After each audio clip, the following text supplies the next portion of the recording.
Hello, my beloved brethren.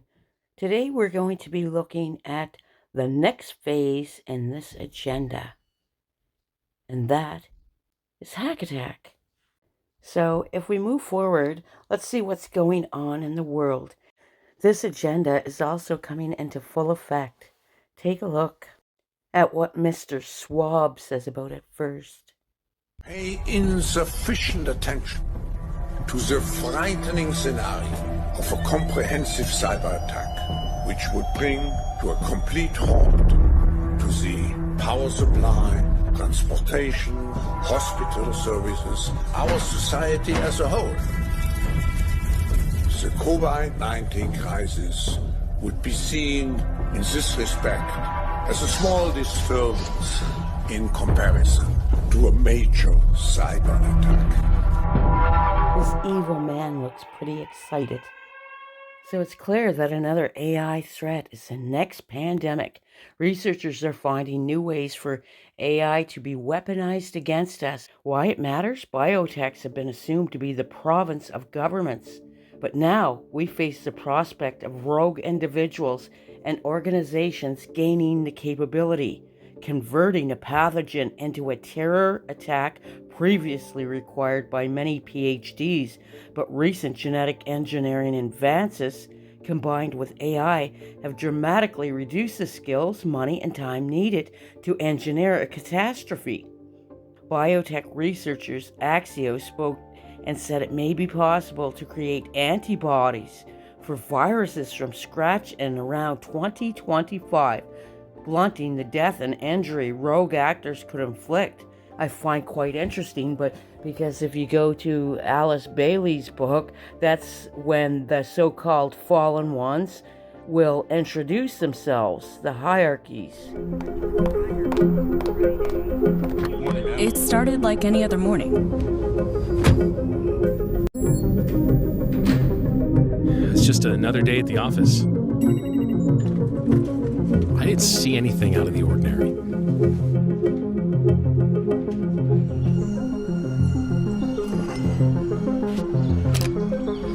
Anything else?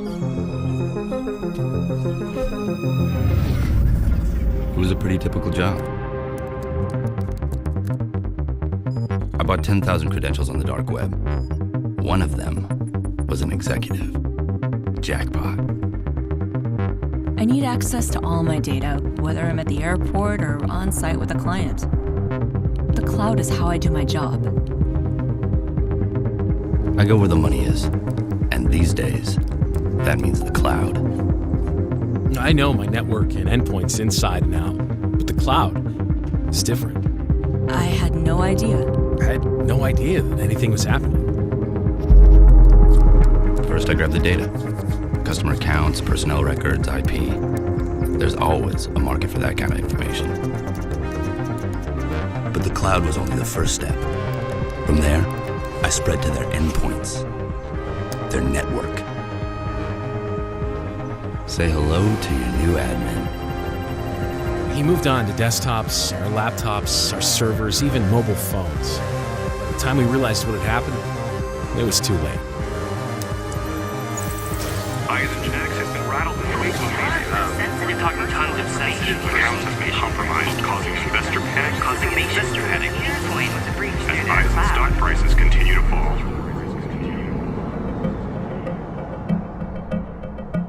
Years of client lists, contacts, research. Who knows what else they got?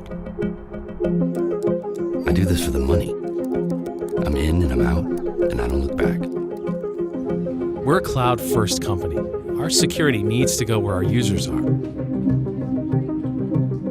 A few organizations get cloud security, but most don't.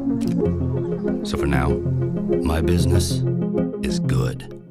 Hackers have hit the Fed. U.S. federal agencies have seen a number of cyber attacks in recent weeks, and the Cybersecurity and Infrastructure Security Agency, or the CISA, is working to prevent any more issues getting through the cracks. But another one in Nova Scotia, as Nova Scotia investigates data breach. So while Nova Scotia government officials continue to investigate the extent of the hack that exposed the data of tens of thousands of people in the province, a security expert says no matter what measures are put in place, no system is infallible. Earlier this month, Sarah Van Tol was scrolling through her Instagram when she received a message from someone who she thought was her friend. The message essentially said, "Hey, you're one of the only 2 people online right now on Instagram, and I actually need a code to set up my phone. The link is going to be sent to you. Please don't click it. I want you to send me a screenshot of the text over Instagram." And so she did, thinking she was helping a friend recover her account. I immediately was logged out of my entire Instagram.